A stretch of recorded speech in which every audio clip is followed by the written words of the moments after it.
दोस्तों, government exam की तैयारी के लिए सब्सक्राइब कीजिए हमारे चैनल प्रिपरेशन अड्डा को और बेल आइकन दबाइए हमारी वीडियो सबसे पहले देखने के लिए। हेलो दोस्तों, एक बार फिर से आपका स्वागत है और आप सभी को मेरी ओर से नमस्कार और आदाब। चलिए स्टार्ट करते हैं कुछ नया कार्बन एवं उनके यौगिक। कार्बन के कंपाउंड पढ़ने वाले हैं।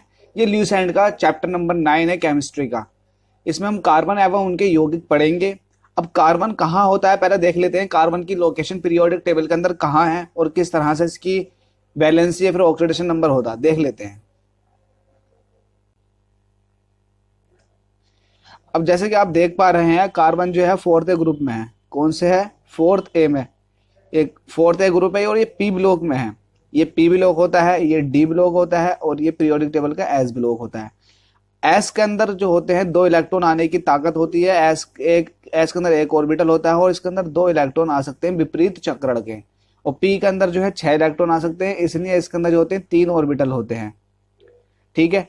अब पी के अंदर 1 इलेक्ट्रॉन आएगा तो बनेगा पी ब्लॉक, मतलब पी ब्लॉक का बोरॉन फैमिली। और पी के अंदर अगर 2 इलेक्ट्रॉन आएंगे आउटर मोस्ट शेल में तो बनेगी कार्बन फैमिली। इसी तरह से आगे की फैमिली बनती चली जाएंगी। और पी में जब 6 आ जाएंगे, मतलब पूरा का पूरा पी भर जाएगा, तो पी ऑर्बिटल भर जाएगा तो इसका मतलब वो हो जाएगा जीरो ग्रुप। क्योंकि जीरो ग्रुप ऐसे होते हैं जिनके अंदर पी ऑर्बिटल पूरा भरा हुआ होता है। पी के अंदर 6 इलेक्ट्रॉन होते हैं। तो ये हमारा मोटिव नहीं है, मोटिव है कार्बन का। तो कार्बन जो है ये पी ब्लॉक के अंदर पाया जाता है और बोरॉन फैमिली के बराबर में। तो पीरियोडिक टेबल में फोर्थ ए ग्रुप है। ये फोर्थ ए ग्रुप है। इसकी जो वैलेंसी होती है वो 4 होती है। वैलेंसी होती है वो 4। अब 4 कैसे होती है थोड़ा देख लेते हैं। चूंकि आपको पता है कार्बन का एटॉमिक नंबर होता है 6। देखिए दो तो आ जाएंगे, 2 तो आ जाएंगे पहले पीरियड में और 4 इलेक्ट्रॉन आएंगे दूसरे पीरियड में। अब देखिए बोहर के अकॉर्डिंग दूसरे पीरियड में या किसी भी पीरियड के अंदर मैक्सिमम जो इलेक्ट्रॉन रह सकते हैं वो 8 रह सकते हैं। तो यहाँ 4 है। कार्बन का कितना? 4। कार्बन के अंदर आ रहे हैं 4 इलेक्ट्रॉन। तो कार्बन को अपने आप को जीरो ग्रुप की तरह बनाने के लिए कितने इलेक्ट्रॉन चाहिए? 1 2 3 4 इलेक्ट्रॉन और चाहिए। तो इसका मतलब कार्बन की जो वैलेंसी आएगी वो कितनी आएगी? 4। तो कार्बन की वैलेंसी होती है 4। कार्बन के नीचे आता है सिलिकॉन, जर्मेनियम, टिन, लेड। इसको मैंने ट्रिक से याद करा रखा। काली सी गुड़िया सबसे प्यारी। आप देख लें, पीरियोडिक टेबल याद करने की बहुत जबरदस्त ट्रिक बना रखी है, उसको भी देख लें। अब चलते हैं मेन टॉपिक की तरफ। अब देखिए बहुत सारे पॉइंट तो पीरियोडिक टेबल से ही क्लियर हो जाएंगे। जैसे कि कार्बन एक अधातु है। कार्बन एक क्या है? अधातु है। पी ब्लॉक जितने भी है, पी ब्लॉक के अंदर देखो, पी ब्लॉक के अंदर 3 तरह की कैटेगरी होती है। मेटल्स भी होते हैं, नॉन मेटल्स भी होते हैं और मेटेलॉइड भी होते हैं। तो तीनों तरह के होते हैं। धातु भी होते हैं, अधातु भी होते हैं और इन दोनों के बीच में होते हैं उपधातु। तो ये कार्बन जो है, कार्बन है ये एक पूरी तरह से अधातु मेटल, मतलब नॉन मेटल है ये पूरी तरह से। और इसकी परमाणु संख्या कितनी होती है? 6 एटॉमिक नंबर होता है 6। मैंने आपको बता रखा पीरियोडिक टेबल में दिखाया था आपको कि कार्बन था बोरॉन फैमिली के बराबर। बोरॉन का 5 होता है तो कार्बन का कितना? 6। क्योंकि पीरियड में ऐसा बढ़ता है एक एटॉमिक नंबर। अब इसे कहाँ रखा गया? फोर्थ में रखा गया। तो कार्बन के बारे में ये नॉर्मल सा पीरियोडिक टेबल से रिलेटेड। अब कार्बन के बारे में और पढ़ लेते हैं। कार्बन की क्या क्या प्रॉपर्टीज होती है, किस तरह से ये एलोट्रोप फॉर्म करता है। एक टर्म आती है एलोट्रोप, अपर रूपता। अपर रूपता मतलब क्या होता है? एक तरह से एक ही एलिमेंट के एक से ज्यादा रूप, एक ही एलिमेंट के अगर एक से ज्यादा रूप देखने को मिल जाए तो वो होता है उसका एलोट्रोप। जैसे कि कार्बन के 2 एलोट्रोप होते हैं, अपर रूप होते हैं हीरा एवं ग्रेफाइट। हीरा और ग्रेफाइट। इसमें हीरा और ग्रेफाइट, हीरा जो होता है बहुत ही ज्यादा कठोर होता है लेकिन ग्रेफाइट थोड़ा मुलायम होता है। और ग्रेफाइट जो है, ग्रेफाइट की एक खास बात है, ग्रेफाइट को पेंसिल के अंदर यूज करते हैं। पेंसिल के अंदर जो काला काला पदार्थ होता है वो रोड जो होती है वो ग्रेफाइट की ही रोड होती है, जिसकी वजह से हम लिखते हैं। जो अपना एक काला कलर छोड़ती हुई चलती है तो वो ग्रेफाइट की ही छड़ होती है उसके अंदर पड़ी हुई पेंसिल के अंदर। तो ग्रेफाइट जो है दोस्तों, ग्रेफाइट के अंदर जो है ना एक खास बात ये होती है कि इसके अंदर करंट पास हो जाता, जबकि हीरे के अंदर या फिर कार्बन के अंदर करंट पास नहीं होता, लेकिन ग्रेफाइट के अंदर हो जाता है। ये भी कार्बन का एलोट्रोप है, इसके अंदर करंट पास हो जाता है जबकि हीरे के अंदर करंट पास नहीं होता है। तो इसका रीजन क्या है? इसका सबसे बड़ा रीजन ये है कि ग्रेफाइट के अंदर एक फ्री इलेक्ट्रॉन्स होते हैं। जब बॉन्ड बनाता है, इसकी स्ट्रक्चर ऐसी होती है कि जब ये बॉन्ड बनाता है तो इसके पाई इलेक्ट्रॉन बच जाते हैं, पाई इलेक्ट्रॉन बच जाते हैं। वो इसकी स्ट्रक्चर से पता लग जाएगा। इसके अंदर पाई इलेक्ट्रॉन रह जाते हैं जो करंट को पास कराने का काम करते हैं। तो ग्रेफाइट के अंदर क्या होती है? कंडक्टिविटी होती है, जबकि हीरे के अंदर नहीं है। हीरा जो है ये हीट को मतलब ऊष्मा को अपने अंदर से निकाल देता है, ऊष्मा को निकाल सकता है, तो ये ऊष्मा का अच्छा चालक है। ग्रेफाइट भी ऊष्मा का और करंट का दोनों का चालक है। ठीक है, अब इसके कुछ खास प्रॉपर्टी क्या। पहली बात तो ये विद्युत का कुचालक होता है और ये ताप का सुचालक होता है। ताप, अगर हीरे की बात करेंगे तो हीरा जो है ताप का सुचालक है, लेकिन अगर नॉर्मल कंडीशन की बात करेंगे कार्बन की, तो ये ताप और विद्युत दोनों का कुचालक होता है। मतलब इसके अंदर से ना तो हीट पास हो सकती है और ना ही करंट, ना तो हीट पास हो सकती है ना ही करंट। लेकिन अगर इंडिविजुअल, जैसे कि ये एलोट्रोप है हीरा और ग्रेफाइट, अगर इनकी प्रॉपर्टीज चेक करोगे तो हीरे के अंदर क्या होता है, हीरे के अंदर से हीट पास हो जाती है लेकिन करंट पास नहीं होता। ग्रेफाइट के अंदर से दोनों पास हो जाती हैं। ठीक है, और ये दुनिया का सबसे कठोर पदार्थ है, दुनिया का सबसे कठोर पदार्थ है और ये किसी भी द्रव में नहीं घुलता है और ना तो इस पर किसी भी तरह के तेजाब का असर होता है और ना किसी तरह के इस पर क्षार का या भस्म का कोई प्रभाव नहीं पड़ता है। तो ये है कार्बन की प्रॉपर्टी। कार्बन जो है ये भी काफी अधिक मात्रा में पाया जाता है अर्थ की क्रस्ट के अंदर। आगे चलते हैं। इसके रवे घनाकार होते हैं, हालांकि इंपॉर्टेंट पॉइंट नहीं है लेकिन ये इंपॉर्टेंट पॉइंट है कि इसका अपवर्तनांक जो होता है लगभग 2.4 होता है, 2.4 होता है। अपवर्तनांक ज्यादा होने का बहुत बड़ा फायदा ये है कि ये अपने अंदर, अगर हीरा है और इसका अपवर्तनांक इतना है तो ये अपने अंदर, जब लाइट इसके अंदर लाइट आती है तो लाइट टोटल इंटरनल रिफ्लेक्शन की वजह से बाहर को निकलती है, जिसकी वजह से हमें हीरा चमकता हुआ दिखा देता। टोटल इंटरनल रिफ्लेक्शन मतलब पूर्ण आंतरिक परावर्तन। पूर्ण आंतरिक परावर्तन की वजह से लाइट जो है ना बहुत ज्यादा टकराती है अंदर, तब बाहर निकलती है, तो हमें ये चमकता हुआ दिखाई देता है।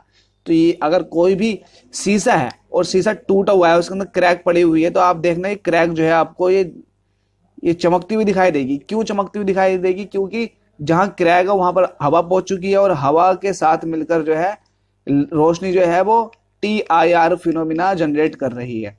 तो ये होता है TIR की वजह से, टोटल इंटरनल रिफ्रैक्शन, पूर्ण आंतरिक परावर्तन की वजह से। अब इसकी एक खास बात और होती है, अगर रेडियम से निकलने वाली जो एक्स किरणें होती हैं, रेडियम से पड़ने वाली जो एक्स किरणें होती हैं, वो हीरे पर पड़ने पर हरा रंग प्रदर्शित करता है। अगर हीरे पर डाल दी जाए वो हरी किरणें, अगर हीरे पर डाल दी जाए वो एक्स किरणें जो कि रेडियम से निकलती हैं, तो ये ग्रीन कलर का दिखाई देने लगता है, ग्रीन कलर का, बहुत अच्छा दिखता है ये। और ये रंगहीन होता है, एक्चुअल में तो इसका कोई कलर ही नहीं होता है। रंगहीन मतलब कोई कलर नहीं होता है। इसमें एक बहुत ज्यादा इंपॉर्टेंट, इसको आप लिख लें, कुछ हीरे काले भी होते हैं जिन्हें बोल्ट कहते हैं। बोल्ट कहते हैं काले हीरो को, ध्यान रहे, काले हीरो को क्या कहते हैं, ये इंपॉर्टेंट वर्ड मैं अंडरलाइन कर रहा हूं, इसको लिख लें। बोल्ट कहते हैं, ये पूछा जाएगा। बोल्ट बोलते हैं काले हीरो को। इसका उपयोग शीशा काटने के लिए किया जाता है। शीशा काटने का जो यंत्र होता है, आपने देखा होगा, अगर कोई बंदा शीशा काटता है तो वो इस तरह की चोंच होती है, ब्लेड होता है कुछ इस तरह का होता है उसके पास टूल, और यहाँ पर जो लगा हुआ होता है ना वो काला हीरा लगा होता है, जिसकी वजह से शीशा काटने का काम होता है। ठीक है, आगे चलते हैं। कुछ ग्रेफाइट की प्रॉपर्टी दे रखी है, ग्रेफाइट के गुण दे रहे हैं। ग्रेफाइट का पहला गुण यह है कि ये विद्युत का सुचालक है और इसकी डेंसिटी जो है, घनत्व जो है वो 2.2 है, मतलब पानी के घनत्व का लगभग 2 गुने से थोड़ा सा ज्यादा। अपेक्षित घनत्व का मतलब यही होता है ना कि पानी के घनत्व का कितना ज्यादा, तो 2.2 मतलब 2 गुना ज्यादा, 2 गुने से थोड़ा सा ज्यादा। आगे देखते हैं। और ये लिखने के काम में आता, पेंसिल बनाने में जो होता है इसका ही उपयोग होता है। और इसकी जो कार्बन में जो हीरा है, कार्बन का जो हीरा है, देखो हीरा और ग्रेफाइट दोनों ही, पहली बात तो ये कार्बन के अपर रूप हैं, लेकिन इन दोनों के हाइब्रिडाइजेशन संकरण में परिवर्तन होता है। sp3 संकरण होता है हीरे के अंदर और sp2 संकरण होता है ग्रेफाइट के अंदर। sp2 संकरण ग्रेफाइट के अंदर इसलिए आया क्योंकि इसके अंदर एक जो होता है ना फ्री इलेक्ट्रॉन्स पाई बॉन्ड होते हैं जो कि कंडक्टिविटी शो करते हैं। पाई बॉन्डों की वजह से एक संकरण, एक p खत्म हो गया, sp2 बचा। तो sp3 इसकी पूरी डिटेल है, लेकिन डिटेल यहाँ नहीं बताई जाएगी, यहाँ सिर्फ इतना नॉर्मल बताया जाएगा कि sp3 जो होता है वो हीरे के अंदर होता है, जबकि ग्रेफाइट के अंदर sp2 होता है। वो ग्रेफाइट के अंदर sp2 क्यों हुआ, इसका रीजन सिर्फ इतना कि sp2 के अंदर पाई इलेक्ट्रॉन पाए जाते हैं, पाई इलेक्ट्रॉन पाए जाते हैं और इसके स्ट्रक्चर में एक बॉन्ड कम हो जाता है, जिसकी वजह से क्या होता है, जिसकी वजह से इसके अंदर sp2 संकरण आ जाता है। आगे देखते हैं। हाइड्रोकार्बन क्या होते हैं? देखो हाइड्रो, वर्ड हाइड्रो से पता लग रहा होगा, हाइड्रो का मतलब होता है, हाइड्रो मतलब होता है H2O, जैसे कि ये होता है, क्या होता है? हाइड्राइड होता है ऑक्सीजन का, हाइड्राइड। तो हाइड्रो का मतलब क्या होता है? हाइड्रोजन से रिलेटेड, हाइड्रोजन के, और कार्बन कार्बन, हाइड्रोजन के कार्बन। तो हाइड्रोजन के अगर कार्बन, हाइड्रोजन के साथ अगर कार्बन लगी हुई होती है तो उसको बोलते हैं हाइड्रोकार्बन, है ना। तो हाइड्रोकार्बन भी कई तरह की होती है, तो ये यौगिक होते हैं, हाइड्रोजन और कार्बन के यौगिक को हाइड्रोकार्बन कहा जाता है। अब इसके कुछ प्रकार हैं जो इंपॉर्टेंट है, हम सिर्फ समझने हैं बहुत गहराइयों से।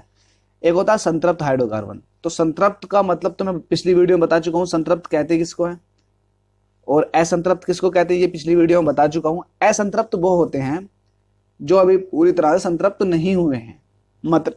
मतलब असंतृप्त वो होते हैं जिनके अंदर डबल बॉन्ड होता है और 3 बॉन्ड होते हैं।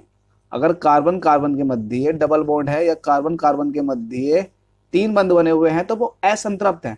असंतृप्त का मतलब ये है ये बॉन्ड टूट सकते हैं और आगे को रिएक्शन हो सकती है, आगे को रिएक्शन की जा सकती है। देखिए भाई, कोई भी कंपाउंड है तब तक रिएक्शन करता है जब तक वो अपनी स्थायी अवस्था में ना पहुंच जाए। अब स्थायी अवस्था क्या होती है? स्थायी अवस्था होती है जैसे कार्बन कार्बन के मध्य एक सिंगल बॉन्ड ना हो जाए, तो ये स्थायी अवस्था हो गई जो कि नेचुरल अवस्था में पाई जाती है। तो स्थायी अवस्था तक ना पहुंच जाए तब तक उसके अंदर रिएक्शन होती है लगातार। अब ये तो डबल बॉन्ड है, इसका मतलब ये रिएक्शन कर सकते हैं और ये भी रिएक्शन कर सकते हैं, ट्रिपल बॉन्ड वाले। तो डबल बॉन्ड और ट्रिपल बॉन्ड वाले असंतृप्त इसीलिए हैं क्योंकि ये आगे को रिएक्शन कर सकते हैं। और संतृप्त हाइड्रोकार्बन नेचुरल अवस्था में, नेचुरल अवस्था में इनके बीच में सिंगल बॉन्ड पाया जाता है, ये आगे को खुद ब खुद रिएक्शन नहीं करते, हम जबरदस्ती रिएक्शन करा सकते हैं किसी भी चीज से इसकी, ठीक है। और कार्बन कार्बन के मध्य जो बॉन्ड बनते हैं और ऐसी हाइड्रोकार्बन को जिनके अंदर कार्बन कार्बन के मध्य सिंगल बॉन्ड बना हुआ होता है उसको एल्केन बोलते हैं। अगर कहीं भी कार्बन कार्बन कार्बन कार्बन के मध्य, कार्बन कार्बन एटम के मध्य एक ही बॉन्ड बना हुआ है तो ये होगी एल्केन। और अगर कार्बन कार्बन के मध्य डबल बॉन्ड बना हुआ है तो उसको बोलेंगे एल्कीन। और अगर कार्बन कार्बन के मध्य 3 बॉन्ड बने हुए हैं तो उसको बोलेंगे एल्काइन, ठीक है। आपको हर चीज समझनी है बारीकी से। तो ये हो गया एल्केन, एल्कीन, एल्काइन। तो इसमें देखो ये दोनों तो आपस में ये दोनों तो रिएक्शन कर सकते हैं ना अपने बॉन्ड तोड़ने के लिए, क्योंकि सिंगल बॉन्ड की जो स्थायित्व होता है, स्टेबिलिटी होती है, वो सिंगल बॉन्ड की सबसे ज्यादा होती है, उससे कम डबल बॉन्ड की होती है, और सबसे कम स्टेबिलिटी स्थायित्व ट्रिपल बॉन्ड का होता है। तो ट्रिपल बॉन्ड जो है वो आगे को अपने बॉन्ड तोड़कर रिएक्शन कर सकता है। तो सबसे ज्यादा अगर रिएक्शन में अगर मैं देखूंगा यहाँ पर सक्रियता किसकी ज्यादा होगी, सक्रिय रिएक्शन करने के लिए, वो तो ट्रिपल बॉन्ड होगा, क्योंकि इसके तो भाई 2 बॉन्ड और टूटेंगे तब जाकर ये सिंगल बॉन्ड में कन्वर्ट होगा। तो सबसे कम सक्रियता होगी इसकी, तो इसलिए ये दोनों ही रिएक्शन कर सकते हैं। तो ये तो हो गए असंतृप्त हाइड्रोकार्बन। तो असंतृप्त हाइड्रोकार्बन की एक डेफिनेशन और, वो हाइड्रोकार्बन जिनके मध्य डबल बॉन्ड और ट्रिपल बॉन्ड पाया जाता है असंतृप्त हाइड्रोकार्बन कहलाते हैं, और संतृप्त हाइड्रोकार्बन वो कहलाते हैं जिनके मध्य सिंगल बॉन्ड पाया जाता है, जैसे कि यहाँ। अब इनके कुछ फॉर्मूले होते हैं, जैसे कि एल्केन का फॉर्मूला होता है। यहाँ फॉर्मूला मैं चाहता हूँ आप फॉर्मूले को भूल जाएं, बिल्कुल भूल जाएं, बस मेरी बातों पर ध्यान रखें। जितने भी एल्केन होंगे आपको सिर्फ चुटकी में आंसर निकाल दोगे। अगर मैं पूछूं कि एक कार्बन के साथ कौन सी एल्केन बनेगी, तो पहली बात तो आपको कार्बन के साथ हाइड्रोजन जोड़ना, ठीक है, हाइड्रोजन के अलावा कुछ और नहीं जोड़ना। तो कार्बन के साथ क्या जोड़ना? हाइड्रोजन। तो मैंने कहा एल्केन, तो आप कार्बन लगाओगे और हाइड्रोजन लगाओगे, कार्बन और हाइड्रोजन तो मिलाओगे। अब यहां देखो कार्बन कितने हैं, कार्बन है 1, तो कार्बन जितने हैं उसका 4 गुना कार्बन जितने हैं उसका 4 गुना कर दीजिए, है ना। वैसे यहाँ 4 गुने से मैं एक अच्छा और सिंपल तरीके से बता देता हूँ। कार्बन कितने हैं? कार्बन है 1, तो कार्बन का करो 2, कार्बन का करो दुगना, कर दीजिए दुगना। कार्बन 1 आइटम है तो कार्बन का दुगना करेंगे तो 1 का दुगना करेंगे तो कितना हो जाएगा? 2। तो कार्बन का दुगना करने पर हो गया 2, इसमें 2 जोड़ दीजिए, कितना हो गया? 4। तो जितना आया उतने कार्बन के नीचे लिख दीजिए। तो CH4 ये आ गया, CH4 ये हो गई एल्केन। तो ये एल्केन है मीथेन। कौन सी एल्केन है ये? मीथेन। मैं आपको एक अलग पेज पे समझा देता हूँ इन सब चीजों के बारे में। देखिए भाई, अगर आपके पास कोई ऐसे आइटम है, ऐसे कार्बन हैं जिनके अंदर सिंगल बॉन्ड, और ऐसे हैं जिनके मध्य डबल बॉन्ड, और कुछ ऐसे भी होंगे जिनके मध्य ट्रिपल बॉन्ड होगा, है ना। तो इनको निकालने का फॉर्मूला, पहली बात तो इसको क्या कहेंगे, एल्केन कहोगे आप, इसको क्या कहोगे, एल्कीन कहोगे, ई एन ई से पता लगाओगे, ए एन ई से पता लगाओगे, इसको एल काइन कहोगे, वाई एन ई से पता लगाओगे। तो आपके पास एल्केन है, एल्कीन है और एल्काइन है। तो कार्बन कार्बन के मध्य कौन सा बॉन्ड बनना है, डबल ट्रिपल बॉन्ड बनना है, यहाँ पर डबल बॉन्ड बनना है यहाँ पर। तो कैसे निकालेंगे, अब मैं निकाल रहा हूँ कंपाउंड, क्या निकाल रहा हूँ, कंपाउंड, यौगिक, वो यौगिक जो एल्केन बनाएगी, एल्केन के जो जिन ऐसे कंपाउंड जिनके अंदर सिंगल बॉन्ड पाया जाएगा। तो उसका फॉर्मूला क्या होता है, फॉर्मूला भूल जाइए आप, बस ये ध्यान रखिए कार्बन कितने हैं, मैंने लगाया कार्बन एक। पहले एक काम कीजिए, मैं एक चीज और बता देता हूँ आपको।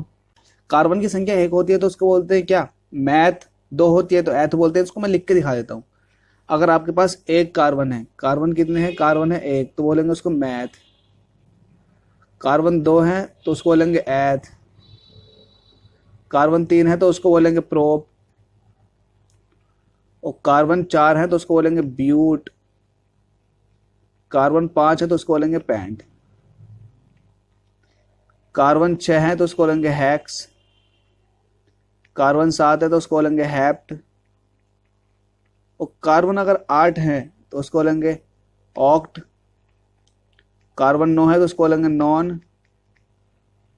और कार्बन अगर 10 है तो उसको बोलेंगे डैक। तो अगर कार्बन परमाणु की संख्या एक है तो उसको बोलेंगे मैथ, दो है एथ, तीन है प्रोप, और चार है तो ब्यूट, पांच है तो पेंट। इस तरह से meth, eth, prop, but, pent, hex, hept, oct, non, dec. तो ये तो आपको नाम याद रखने, अगर एक कार्बन होगा तो मैथ आएगा, ठीक है। और एल्केन, एल्कीन, एल्काइन में जो लास्ट के तीन लेटर लिखे हुए हैं इन पर आप ध्यान रखें। एल्केन होगा तो ए एन ई आ जाएगा, ठीक है। अब देखिए, जैसे मैं आपको कंपाउंड बनाकर दिखाता हूँ एल्केन का, तो एल्केन का कंपाउंड बनाने के लिए मैंने कार्बन ले लिया, तो कार्बन कार्बन के मध्य सिंगल बॉन्ड लगाना पड़ेगा। तो इसको किस तरह से, कार्बन और हाइड्रोजन का पहली बात तो ये यौगिक होगा। तो कार्बन परमाणु की संख्या कितनी है यहाँ पर, एक। कार्बन परमाणु की संख्या है एक, तो इसका दोगुना कीजिए, एक का कीजिए दोगुना, कितना हो गया दो। उसमें अपनी तरफ से दो ऐड कर दीजिए, कितना हो गया चार, तो चार लगा दीजिए हाइड्रोजन के नीचे चार, ठीक है। एक बार फिर बता रहा हूँ, कार्बन कितने आइटम है, यहाँ एक आइटम है, तो एक का दोगुना कीजिए, उसमें दो जोड़ दीजिए, तो कितना हो गया चार। तो आपने हाइड्रोजन के नीचे लगा दिया चार, तो एक कार्बन है तो ये क्या होगी, यहां से देखिए मैथ, और ये है एन, तो मैथ एन, तो क्या हो गया METH, मैथ का तो मैथ आ गया एक कार्बन की वजह से। और ये सिंगल बॉन्ड है क्योंकि मैंने ये एल्केन का बनाया, तो एल्केन का आ जाएगा एन, तो ये मिलाकर पड़ा जाता है मेथेन। क्या पड़ा जाता है, मेथेन। समझ गए आप लोग आज मेथेन के बारे में क्या होती है। ऐसे ही अब दूसरे का देखते हैं। कार्बन के परमाणु लेते हैं दो, C2। तो मैंने कहा जितने कार्बन के परमाणु हैं उनका दोगुना करो, तो कार्बन के परमाणु में दो, इनका दोगुना करेंगे कितना हो जाएगा चार, इसमें अपनी तरफ से दो ऐड कर दो, कितना हो गया छह। तो हाइड्रोजन कितना आएंगे छह, ठीक है। अब जब कभी भी आपको इस तरह का दिखाई देगा कि यहाँ पर जो है दो, उसका दुगने में दो जुड़े हुए हैं, तो ये क्या होगी, एल्केन होगी। ये पहचान करने का भी तरीका है। तो इसका नाम क्या होगा, देखो कार्बन दो है तो कार्बन दो के लिए आता है एथ, और एल्केन है तो क्या आ जाएगा ETHE, एथ। और एल्केन के लिए आया था ANE, तो ये क्या हो गया एथेन। क्या हो गया एथेन। कहीं ना कहीं इसको इथेन पढ़ते हैं, कहीं कहीं एथेन, मतलब हर किसी का पढ़ने का अलग अलग प्रोनाउंसिएशन होता है, उसमें कोई डाउट नहीं है। तो ये हो गई एल्केन। एल्केन आपने बना दी, जो कार्बन आइटम जितने हों उसका डबल करो, उसमें दो ऐड कर दो, तो इस तरह से बनती चली जाएगी। इस तरह से आप और भी कंपाउंड बना सकते हैं।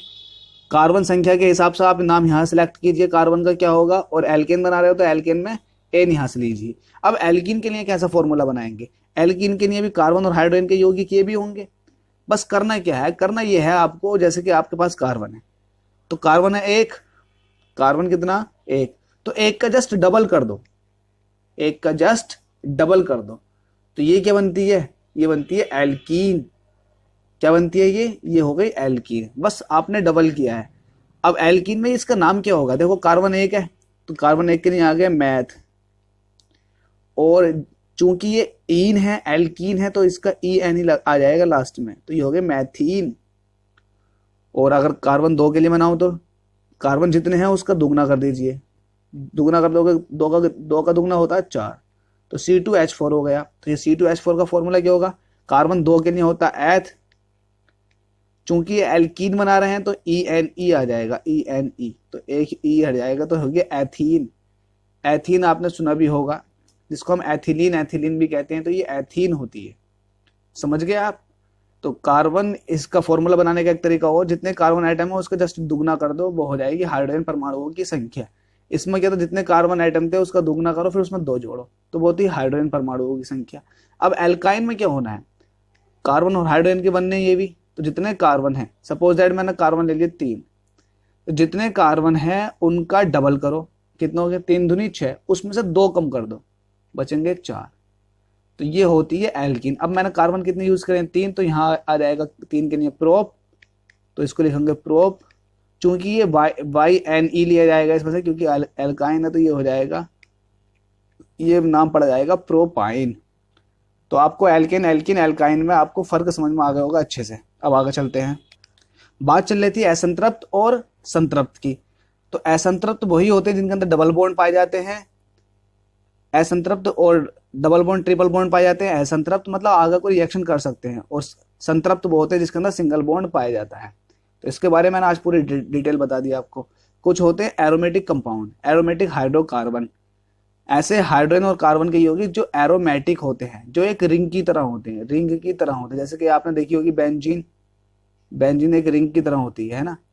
तो ये एरोमेटिक कंपाउंड होते हैं, जैसे कि बेंजीन, ये एक बले के रूप में होते हैं, इसकी संरचना होती है एक सर्कल की तरह होती है, मतलब इसको एक लूप बना देते हैं। लूप जो होता है, लूप चारों तरफ से बंद, इधर को गया, इधर को गया, इधर को गया, इधर को गया, इधर को गया, फिर आगे बंद हो गया, तो ये बले की संरचना होती है। तो ये बेंजीन का स्ट्रक्चर है, स्ट्रक्चर ये भी बेंजीन का, ये भी फॉर्मूला याद रखें। बेंजीन का फॉर्मूला क्या होता है, C6H6। आगे चलते हैं।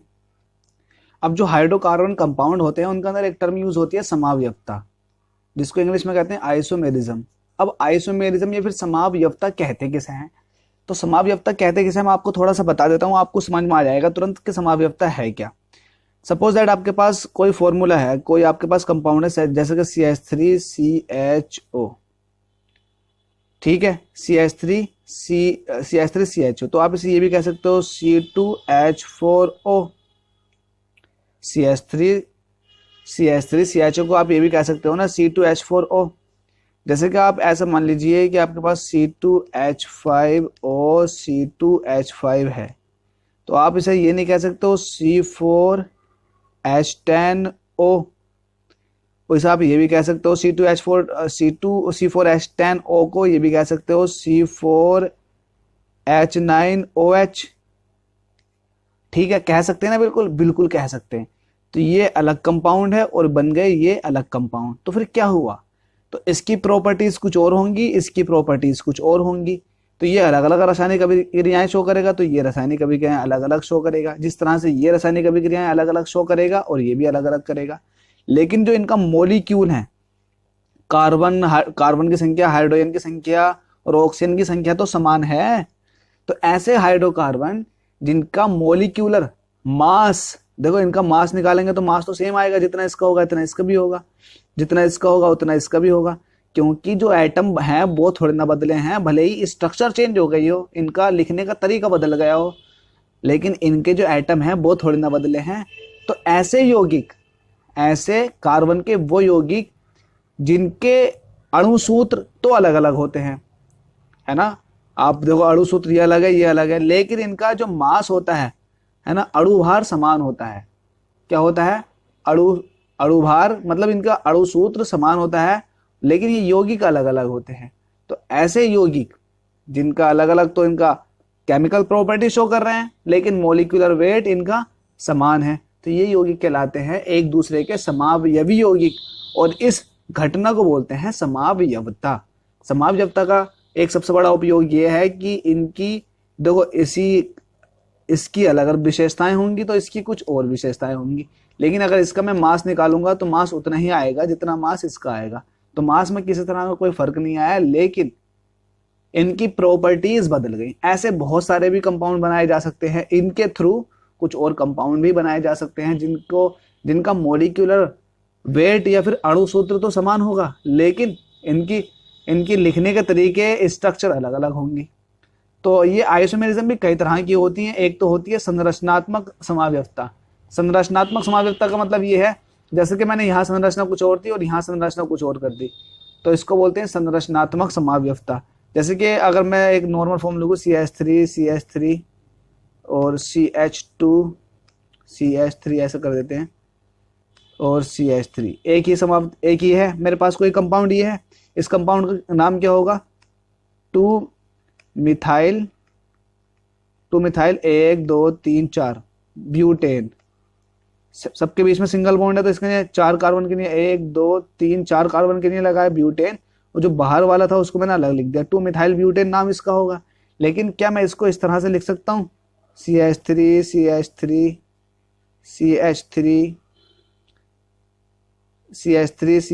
CH2 आएगा बीच में, ये CH2 आएगा, तो CH3 और ये आ गया CH3। क्या मैं इस तरह से लिख सकता हूँ? बिल्कुल लिख सकते हैं। दो कार्बन संख्या कितनी है? 1 2 3 4 5 है, तो कार्बन की संख्या इसके अंदर भी 5 थी और अब भी 5 है, तो कार्बन की संख्या पे फर्क नहीं पड़ा, लेकिन इसके लिखने के तरीके का फर्क पड़ गया। अब एक चेन के रूप में दिखाई दे रहा, एक श्रृंखला के रूप में दिखाई दे रहा, और यहाँ पर एक बाहरी तरफ को एक अलग से मैंने CH3 दिखा रखा था।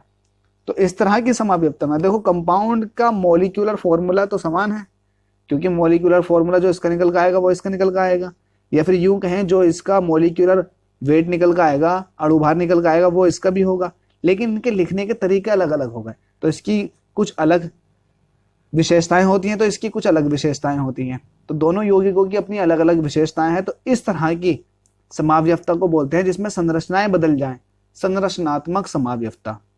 कौन सी समाव्यवस्था? संरचनात्मक समाव्यवस्था। और एक होती है त्रिविम समाव्यवस्था। त्रिविम समाव्यवस्था जो होती है ना, वो देखी जाती है स्पेस में। स्पेस मतलब 3D के अंदर, जहां पर 3 डायमेंशन ले रखी हूं। पहले इसको रफ कर देता हूं, ये रफ हो गया जितना होना था। अब त्रिविम समाव्यवस्था, तो कुछ समाव्यवस्था जो होती है वो त्रिविम समाव्यवस्था के हिसाब से भी देखा जाता है। इसको बोलते हैं स्टीरियो आइसोमेरिज्म।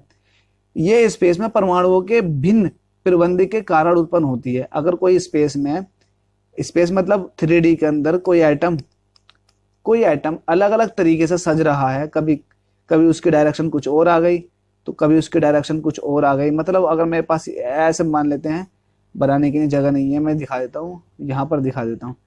सपोज दैट कोई इस तरह से स्ट्रक्चर बना रहा है कार्बन आइटम, तो उसकी स्ट्रक्चर कुछ देर बाद ऐसी हो गई, फिर कुछ देर बाद उसकी अलग हो गई, और तो इस तरह की उसकी स्ट्रक्चर लगातार बदल रही है। तो ऐसी देखो, इसका मोलिकुलर वेट तो समान होगा, लेकिन स्ट्रक्चर अलग अलग हो रही है, बार बार बदल रही है।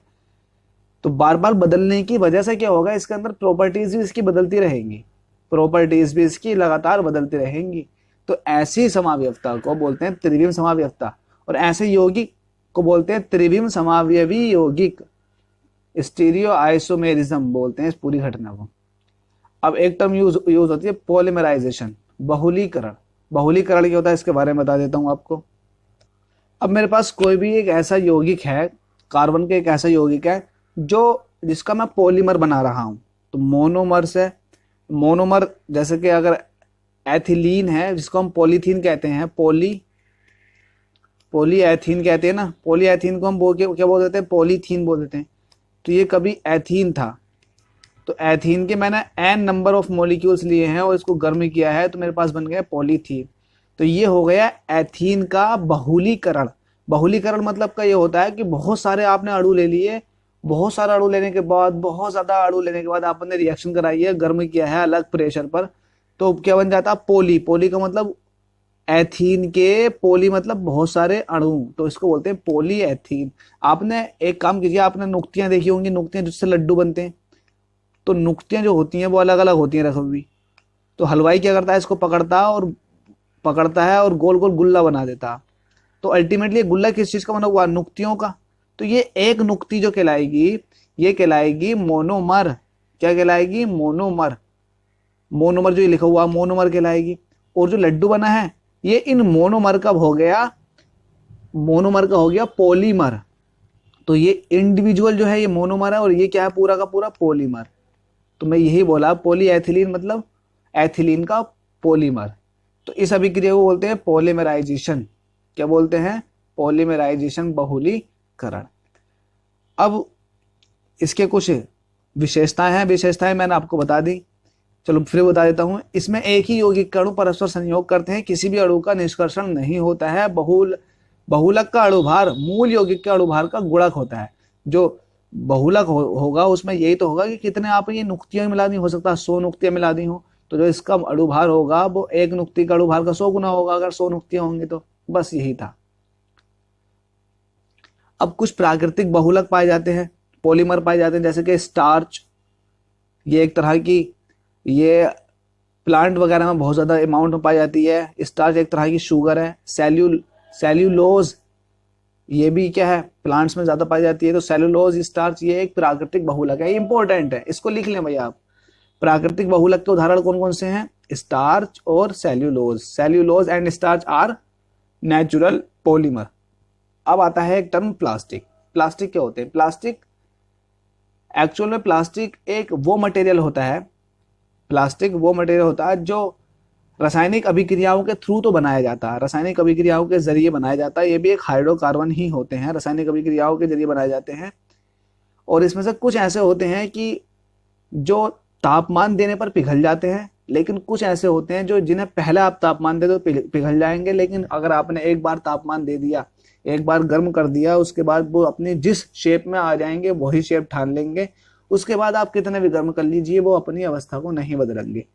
तो दो तरह की कैटेगरी हो गई। एक तो वो कि आपने गर्म किया पिघल गया, ठंडा हो गया तो फिर टाइट हो गया, फिर क्या हुआ, फिर गर्म किया तो फिर पिघल गया, फिर ठंडा किया तो टाइट हो गया। तो ये जो है इस तरह का पॉलीमर, इस तरह का प्लास्टिक भी होता है। और एक प्लास्टिक वो होता है जिसको आपने एक बार गर्म किया, पिघल गया, फिर उसने अपनी अवस्था पकड़ ली, अवस्था पकड़ने के बाद वो ठंडा हो गया। अब इसे आप गर्म करोगे तो ये अपनी अवस्था किसी भी हाल में बदलेगा नहीं, बस एक बार बदल सकता। तो ऐसे प्लास्टिक जो गर्म करने पर मुलायम तथा ठंडे करने पर कठोर हो जाते हैं, और ये कठोरपन उनका हमेशा के लिए रहता है, वो कहलाता है थर्मोप्लास्टिक, थर्मोसेटिंग प्लास्टिक। ये थर्मोप्लास्टिक है, थर्मोसेटिंग नीचे आएंगे, थर्मोसेटिंग प्लास्टिक कहलाते हैं। थर्मोसेटिक प्लास्टिक जैसे कि बैकेलाइट, जो आपके स्विच होते हैं, लाइट के स्विच होते हैं, लाइट के स्विच भी तो ये प्लास्टिक के बने हुए होते हैं। क्या ये प्लास्टिक गर्म होने पर पिघलता? नहीं, किसी हाल में नहीं पिघलता। तो ये प्लास्टिक जो है बैकेलाइट वगैरह, बैकेलाइट या फिर मेलामाइन, ये प्लास्टिक ऐसे हैं जो पिघलेंगे नहीं, तो इनको बोलेंगे थर्मोसेटिंग प्लास्टिक। और जो पिघल जाए, गर्म करने पर पिघल जाए, ठंडा होने पर अकड़ जाए, तो वो कहलाते हैं थर्मोप्लास्टिक। ठीक है, थर्मोप्लास्टिक। जैसे कि टेफ्लॉन हो गया, पेंसिल होती हैं, पेंसिल्स होती हैं, पेन्स होते हैं, उनके ऊपर जो प्लास्टिक का कवर होता है वो टेफ्लॉन का ही होता है। पॉलीविनाइल क्लोराइड हो गया। पॉलीविनाइल क्लोराइड का मतलब ये है जो आपके पाइप्स होते हैं घर में लगे हुए, टंकी फिटिंग होते वक्त जो पाइप लगते हैं वो पीवीसी का बनते हैं। पीवीसी की सलमान खान की ऐड भी आती थी पहले। पॉलीथीन हो गया, गर्म करने पर पिघल जाएगा, ठंडा करने पर अकड़ जाएगा। पॉलीस्टाइरीन, तो ये सारे के सारे क्या है, थर्मोप्लास्टिक है। और थर्मोसेटिंग प्लास्टिक बैकेलाइट या फिर मेलामाइन हो गया। ठीक है, अब बैकेलाइट किस तरह से बनता है, ये क्वेश्चन इंपॉर्टेंट है। बैकेलाइट किस तरह से बनेगा? तो फिनॉल और फॉर्मेल्डिहाइड, फिनॉल और फॉर्मेल्डिहाइड। फिनॉल का फॉर्मूला क्या होता है? C6H5OH। तो ये फिनॉल है, फिनॉल की फॉर्मेल्डिहाइड के साथ रिएक्शन करते हैं, HCHO के साथ रिएक्शन करते हैं सोडियम हाइड्रोक्साइड की उपस्थिति में, तो क्या बनता है? बैकेलाइट बनता है। ये बना बैकेलाइट, तो ये है बैकेलाइट। इसका उपयोग रेडियो, टेलीविजन आदि में किया जाता है। अच्छा, अब रबर क्या होता है, रबर के बारे में पढ़ लेते हैं। रबर क्या होते हैं? रबर दो प्रकार की होती है। पहली बात तो रबर के बारे में बता देता हूँ, ये दो प्रकार की होती है। एक तो होती है प्राकृतिक रबर और एक होती है सिंथेटिक रबर या फिर संश्लेषित रबर। जो मानव द्वारा बनाई गई है उसको बोलते हैं संश्लेषित रबर, और जो कुदरत के द्वारा बनाई गई है उसको बोलते हैं प्राकृतिक रबर। प्राकृतिक रबर जैसे कि आइसोप्रीन, इसके बहुलक कर दीजिए, बहुलीकरण कर दीजिए। जैसे कि हमने एथेन का कराया था बहुलीकरण, पॉलीएथिलीन बना था, तो ऐसे आइसोप्रीन का भी बहुलीकरण करा दीजिए। जब आप आइसोप्रीन का बहुलीकरण कराओगे तो प्राकृतिक रबड़ बनेगी, तो हो जाएगा पॉली आइसोप्रीन। जब बहुलीकरण होने के बाद जो बनेगा वो क्या बनेगा? Poly isoprene. और ये थर्मोप्लास्टिक होते हैं दोस्तों। थर्मोप्लास्टिक का मतलब क्या? गर्म करा, पिघल गया, ठंडा करा, अकड़ गया, फिर गर्म किया, पिघल गया, फिर ठंडा करा। मतलब ठंडा गरम आप इनको कर सकते हैं। जो प्राकृतिक रबड़ होती हैं आप उनको ठंडा गरम कर सकते हैं। पिघला सकते हैं, जमा सकते हैं, पिघला सकते हैं, जमा सकते हैं। तो पॉली आइसोप्रीन जो है वो क्या है, एक प्राकृतिक रबड़ है। अच्छा, एक होता है रबड़ का वल्केनाइजेशन। वल्केनाइजेशन मतलब वल्कनीकरण क्या होता, जब रबर की, किसकी, रबर की आप सल्फर के साथ रिएक्शन करा दोगे, तो सल्फर के साथ रिएक्शन कराने की अभिक्रिया को बोलते हैं वल्केनाइजेशन।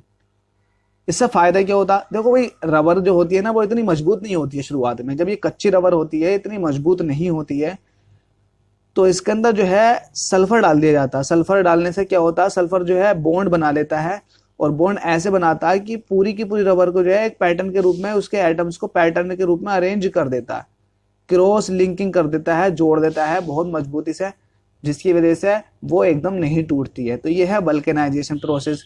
प्राकृतिक रबड़ को सल्फर के साथ मिलाकर गर्म करने की क्रिया वल्कनीकरण कहलाती है। इसके बाद रबड़ एक निश्चित आकार ग्रहण कर लेता है। इस प्रकार के रबड़ का उपयोग दास्ताना रबर बैंड बनाने में किया जाता है। आगे देखते हैं, रबड़ आसानी से कार्बन डाइसल्फाइड में घुल जाती है। कार्बन डाइसल्फाइड की बात कर रहे हैं, तो कार्बन डाइसल्फाइड का मतलब क्या है, ये है। अब देखो इसके अंदर सल्फर है, तो सल्फर के अंदर घुल जाएगा, तो कार्बन डाइसल्फाइड में घुल जाएगी, लेकिन कार्बन डाइऑक्साइड में नहीं घुलेगी। जो प्राकृतिक रबर होती है वो कार्बन डाइसल्फाइड में घुल जाती है। कार्बन डाइसल्फाइड का फॉर्मूला ये रहा। प्राकृतिक रबड़ काफी मुलायम होता है, इसे कठोर बनाने के लिए इसमें कार्बन मिलाया जाता है। कठोर बनाने के लिए कार्बन मिलाया जाता है, और इसके अंदर मजबूती लाने के लिए सल्फर मिलाया जाता है। ध्यान रहे इन दोनों बातों का। आगे चलते हैं, अब कुछ सिंथेटिक रबड़ के बारे में देख लेते हैं। जो रबड़ सिंथेटिक होती हैं, जो बनाई जाती है मानव के द्वारा, वो कौन सी है, तो यह है नियोप्रीन। देखो प्रीन तो वहां भी था जो मैंने आपको बताया था प्राकृतिक रबर में, और प्रीन यहाँ पर भी है, लेकिन यहाँ नियो वाला कंपाउंड लिया गया और वहां लिया गया आइसो वाला। तो आपको ध्यान रखना, अगर आइसोप्रीन दे रखा होगा तो मेरे दोस्त ये क्या है, ये है प्राकृतिक नेचुरल है, ये नेचुरल रबर है पॉली आइसोप्रीन। इसका पॉली बना दीजिए तो ये हो गया नेचुरल रबर। पॉली कब लगता है, जब बहुलीकरण कर देते हैं, मतलब इसको वो कर देते हैं पॉलीमराइजेशन। अब है नियोप्रीन, प्रीन ये भी है लेकिन नियोप्रीन। अब नियोप्रीन पहले बनती कैसे ये देख लेते हैं। 2 क्लोरा ब्यूटाडाइन एक कंपाउंड है, उसका बहुलीकरण करते हैं तो तब जाकर हमारे पास नियोप्रीन बनती है। इसका इलेक्ट्रिक केबल वगैरह बनाने में इसका यूज किया जाता है, और कन्वेयर बेल्ट जो होती है उसमें भी इसका यूज किया जाता है। तो नियोप्रीन से आपको कंफ्यूजन ना हो। आइसो वाला क्या है आपका प्राकृतिक है, और नियो वाला क्या है, न्यू से याद रख लीजिए। न्यू तो कुदरती दौर तो ओल्ड था, अब न्यू जो हम लोगों ने बनाया, तो न्यू से याद हो जाएगा नियोप्रीन। तो नियोप्रीन क्या है, एक सिंथेटिक रबर मानव द्वारा बनाई गई। अब थायोकोल के बारे में पढ़ लेते हैं। ये क्या है, ये दूसरा कृत्रिम रबर है जो डाइक्लोरोईथेन को पॉलीसल्फाइड की प्रतिक्रिया से बनाया जाता है। तो पॉलीसल्फाइड की प्रतिक्रिया कराएंगे किस पे, डाइक्लोरोईथेन पे। डाइक्लोरोईथेन का फॉर्मूला, पहली बात तो ईथेन का फॉर्मूला, ईथेन लगा हुआ तो C2H6 होता है फॉर्मूला, लेकिन डाइक्लोरो तो क्या हो जाएगा C2H4Cl2। तो डाइक्लोरोईथेन की जब रिएक्शन कराएंगे पॉलीसल्फाइड से, इसका बहुलीकरण कराएंगे तो बनेगा थायोकोल। तो इसका उपयोग भी कहाँ किया जाता है, इसका उपयोग किया जाता है खनिज तेल ले जाने वाले पाइप बनाने में। जो खनिज तेल ले जाने वाले पाइप होते हैं वहां पर इसका उपयोग किया जाता है थायोकोल का। ठीक है, आगे चलते हैं। आगे क्या, थायोकोल को ऑक्सीजन मुक्त करने वाले रसायन के साथ मिलाकर रॉकेट इंजनों में ठोस ईंधन के रूप में प्रयोग भी किया जाता है। थायोकोल का ईंधन के रूप में भी प्रयोग होता है, ध्यान रखें आप। अब रेशे के बारे में पढ़ते हैं। रेशे क्या होते हैं, इनको फाइबर बोलते हैं, धागे। रेशे क्या होते हैं, देखो रेशे भी एक तरह के जो होते हैं हाइड्रोकार्बन होते हैं। क्या होते हैं, हाइड्रोकार्बन। तो रेशे किस तरह से बनाए जाते हैं, ये भी हाइड्रोकार्बन होते हैं, कार्बन के कंपाउंड होते हैं। तो रेशो के बारे में पढ़ लेते हैं। कुछ रासायनिक रेशे नीचे दिए हुए हैं, जैसे कि नायलॉन। अब देखो नायलॉन में जो नाई लिया गया है, NY लिया गया है, वो न्यूयॉर्क से लिया गया है, जबकि लॉन जो लिया गया है वो लंदन से लिया गया है। तो नायलॉन तो ऐसे लिया गया है। अब नायलॉन क्या है, ये एक ऐसा रेशा है, ये एक ऐसा धागा है जिसके अंदर पॉलीएमाइड ग्रुप है। ये है एमाइड ग्रुप, एमाइड समूह है CONH2। क्या है ये, CONH2। तो CaNH2 जो है बार बार लगा हुआ होता है, तो पॉलीएमाइड रेशे बनाने के लिए NH2 लगाए जाते हैं, 2 और ज्यादा NH2 लगाए जाते हैं। NH2 बोलते हैं एमाइड, NH2 होता है एमाइड। तो नायलॉन बनाने के लिए, नायलॉन क्या, बस इतना ही पूछा जाएगा। इसमें इंपॉर्टेंट ये है कि नायलॉन जो है, नायलॉन शब्द कहाँ से लिया गया है, ये भी इतना नहीं पूछा जाएगा। ये पूछा जाएगा नायलॉन के अंदर क्या पाया जाता है, तो ये पाया जाता है CONH2, पॉलीएमाइड। ठीक है, पॉलीएमाइड पाया जाता है। पॉलीएमाइड रेशा बनाने के लिए दो एमीन ग्रुप किसी कार्बन यौगिक की अभिक्रिया ऐसे कार्बन यौगिक के साथ कराते हैं जिसमें कार्बोक्सिलिक अम्ल होता है। कार्बोक्सिलिक अम्ल का फॉर्मूला तो ये है। नायलॉन मानव द्वारा संश्लेषित किया गया पहला रेशा था। इंपॉर्टेंट है, इसको अंडरलाइन कर लें। पहला रेशा जो बनाया हुआ आदमी के द्वारा, मानव द्वारा बनाया गया पहला रेशा था नायलॉन। नायलॉन के आप कपड़े ही पहनते होंगे, तो नायलॉन बनाया हुआ पहला रेशा था ये नायलॉन। ये पहला रेशा है जो मानव द्वारा बनाया गया है, और इसके अंदर एमाइड ग्रुप होता है, और इसकी एमाइड ग्रुप होता है, और इसकी रिएक्शन किसी ऐसे, इसे बनाने के लिए ऐसे कंपाउंड की रिएक्शन कराते हैं जिसके अंदर ये कार्बोक्सिलिक ग्रुप हो और एमाइड ग्रुप हो। तो एमाइड ग्रुप की कार्बोक्सिलिक ग्रुप से रिएक्शन कराई जाती है, तब जाकर नायलॉन बनता है। तो मानव द्वारा बनाया गया पहला रेशा था ये। इसका सर्वप्रथम जो निर्माण किया गया था 1935 में किया गया था, और इसको जो व्यापारिक स्तर पर बनाया गया था 1939 में बनाया गया था। 1935 में इसका निर्माण किया गया था। जो आजकल जुराबें होती है महिलाओं की, इसी से ही बनाई जाती है। नायलॉन का उपयोग मछली पकड़ने के जाल में, पैराशूट, कपड़ा, टायर, दांत, ब्रुश, पर्वतरोही के लिए रस्सी आदि में होता है। इसका बहुत बड़ा यूज होता है नायलॉन का। अब आता है रेयॉन के बारे में। देखो रेयॉन ये भी एक रेशा है। तो सेल्यूलोज से बने कृत्रिम रेशे को रेयॉन कहते हैं। इंपॉर्टेंट है, इस लाइन को अंडरलाइन करें। सेल्यूलोज क्या होता है, ये एक तरह की शुगर होती है जो कि पेड़ पौधों की जड़ों से प्राप्त की जाती है। तो सेल्यूलोज से बने कृत्रिम रेशे को रेयॉन कहते हैं। रेयॉन बनाने के लिए सेल्यूलोज कागज की लुगदी या कास्ट को लिया जाता है। समझ रहे हैं आप, सेल्यूलोज की लुगदी को लिया जाता है, उसका कच्चा माल लिया जाता है। तथा इसे शांत तथा ठंडे सोडियम हाइड्रोक्साइड में, सोडियम हाइड्रोक्साइड का फॉर्मूला क्या होता है, NaOH, तथा कार्बन डाइसल्फाइड से रिएक्शन कराते हैं। इसके बाद इस सेल्यूलोज के विलयन को धातु बेलनों में बने छिद्रों में से होकर तनु सल्फ्यूरिक अम्ल में गिराया जाता है। यहाँ इसके लंबे लंबे तंतु बन जाते हैं। रेयॉन रासायनिक दृष्टि से सूत के समान है। किसकी दृष्टि से, रासायनिक दृष्टि से, रासायनिक की दृष्टि से ये बिल्कुल सूती कपड़े की तरह समान होता है रेयॉन। तो रेयॉन ये भी एक संश्लेषित रेशा है, और समझ गए होंगे किस तरह से बनाया जाता है ये। रेयॉन का उपयोग कपड़ा बनाने में, कालीन बनाने में आदि में किया जाता है। एक बार और समझ लीजिए क्या होगा। रेयॉन बनाने के लिए क्या करते हैं हम, सेल्यूलोज की लुगदी लेते हैं। सेल्यूलोज की लुगदी लेने के लिए इसके अंदर NaOH डाल देते हैं और कार्बन डाइऑक्साइड डाल देते हैं। कार्बन डाइऑक्साइड, अब क्या होता है, हमारे पास एक छलनी होती है, छलनी, इसके अंदर छेद होते हैं बहुत बारीक बारीक, इस लुगदी को इसके ऊपर रख दिया जाता है, तो इसके अंदर से ये ऐसे रेशे निकलने शुरू हो जाते हैं। गीले गीले रेशे होते हैं। अब इन रेशों को जो डाल दिया जाता, वो H2SO4 का बर्तन होता है, उसके अंदर डाल दिया जाता। तो ये जो है ना रेशों का रूप ले लेता, धागों का रूप ले लेता। तो इस तरह से बनाया जाता, आपको समझ में आ गया होगा। अच्छा, पॉली ईस्टर की बात करते हैं। पॉली ईस्टर, ईस्टर ग्रुप आता है। ईस्टर ग्रुप का फॉर्मूला क्या होता है, RCOOR। आर क्या है, जहां पर ये एल्काइल है, एल्कली ग्रुप लगेगा, कोई सा भी एल्कली, कोई सा भी हो सकता है, CH3, C2H5, कुछ भी। तो पॉली ईस्टर क्या होता, तो पॉली ईस्टर भी इसी तरह से बनाए जाते हैं। इसे इंग्लैंड में पहली बार विकसित किया गया था। इसके लिए दो हाइड्रोक्सिल समूह वाले यौगिक की अभिक्रिया कार्बोक्सिलिक अम्ल से कराते हैं। अच्छा, मैं आपको नायलॉन के बारे में बताया था। नायलॉन की अभिक्रिया आपको एसिड वाले ग्रुप से कराई थी, लेकिन नायलॉन की अभिक्रिया ऐसे, नायलॉन की अंदर एक एमाइड था, NH2 एमाइड था, एमाइड की अभिक्रिया कराई गई थी एसिड से, तो बना था हमारे पास नायलॉन। अगर हाइड्रोक्साइड की रिएक्शन कराएंगे एसिड से तो बनेगा पॉली ईस्टर। इसको पॉली एस्टर भी बोलते हैं। पॉली ईस्टर के कपड़े आपने देखोगे, बहुत गर्मियों में बहुत ज्यादा गर्मी लगती है उन कपड़ों के अंदर, तो इसका धागे बनाने में, कपड़े के उद्योग में, है ना, कालीन वगैरह बनाने में, फिर कर्टेन पर्दे बनाने में इसका उपयोग किया जाता है। अच्छा, एक कार्बन फाइबर आता है।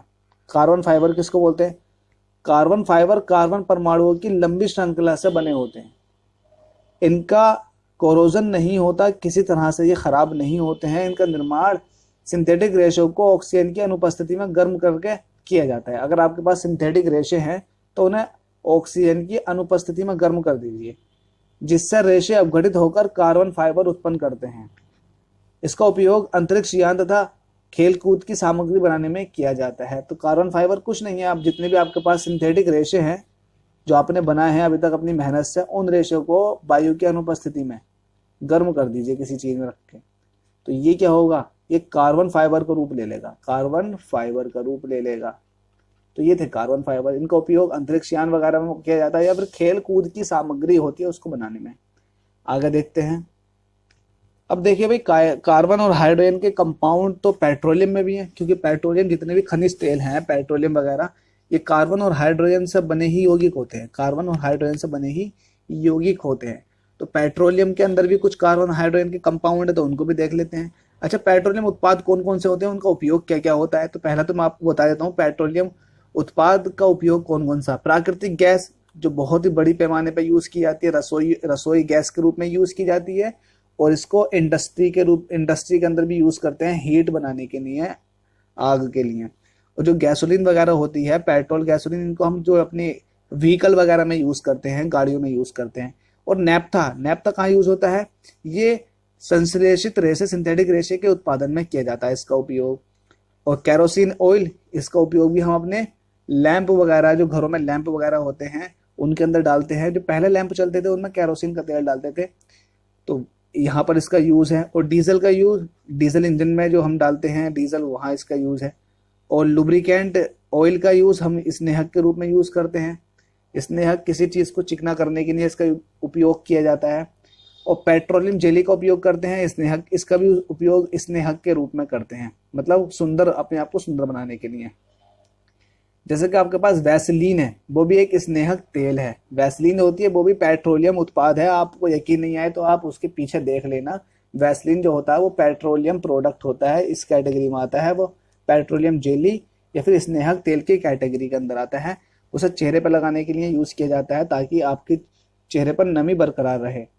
पैराफिन मोम जो होती है, जितनी वैक्स होती है, पैराफिन मोमबत्ती जिसकी बनती है, वो भी पेट्रोलियम प्रोडक्ट हैं। और लास्ट में सबसे बेकार जो पेट्रोलियम प्रोडक्ट बचता है वो बचता है कोल तार, जो कि अवशिष्ट पदार्थ होता है और इस सड़क बनाने में इसका यूज करते हैं। इसमें एक इंपॉर्टेंट चीज ये है, कार्बन परमाणुओं की संख्या। अगर कार्बन परमाणु की संख्या 1 से लेकर 4 तक होगी तो वो आएगा प्राकृतिक गैस में, जैसे कि CH4 प्राकृतिक गैस का फॉर्मूला होता है। तो इसके अंदर कार्बन परमाणु की संख्या कितनी है, 1। तो अगर एक कार्बन परमाणु की संख्या से 4 कार्बन परमाणु तक संख्या आएगी तो वो प्राकृतिक गैस के अंदर आ जाएंगे, जैसे कि C4H10, ये सब प्राकृतिक गैस के अंदर ही आएगा, ब्यूटेन। और पेट्रोलियम और गैसोलीन के अंदर होती है C5 से लेकर C10 तक कार्बन परमाणु की संख्या। इसी तरह से नेफ्था के अंदर C7 से C12। कैरोसिन के अंदर जो इंपॉर्टेंट है कैरोसिन है, वो 10 से लेकर 15 तक होती है, आप इस पर ध्यान रहे, ये इंपॉर्टेंट है। जिस पर मैं इंपॉर्टेंट बताऊं वो इंपॉर्टेंट है। एक तो पहला वाला ये इंपॉर्टेंट है, ये आपको नेचुरली पता होगा, और जो अब बताया ये इंपॉर्टेंट है, ठीक है। अब इसके बाद आता है डीजल। डीजल के अंदर कितनी होती है, 16 से लेकर 20 तक। देखो 15 पर आपने छोड़ा कैरोसिन, जिसको हम साधारण भाषा में मिट्टी का तेल बोलते हैं। तो कैरोसिन के अंदर होती है 10 से लेकर 15 तक। तो 15 का आगे होता है 16 से लेकर 20 तक कर दीजिए डीजल के अंदर, ठीक है। और पेट्रोल के अंदर C5 से लेकर C10 तक, ये इतना इंपॉर्टेंट नहीं है। स्नेहक तेल ये वगैरह इंपॉर्टेंट नहीं है, बस यही था 3, इनको याद रखिएगा। C16 से C20 तक होता है डीजल, और 10 से 15 तक होता है कैरोसिन, और इसको भी याद कर लीजिएगा, पेट्रोल को 5 से 10 तक होता है। तो दोस्तों इस पूरी वीडियो में इतना ही है, अभी फिलहाल पूरी वीडियो कवर हो चुकी है, पूरा का पूरा ये चैप्टर खत्म हो चुका है। वीडियो अच्छी लगी हो तो लाइक, शेयर, सब्सक्राइब करना ना भूलें। थैंक यू सो मच दोस्तों।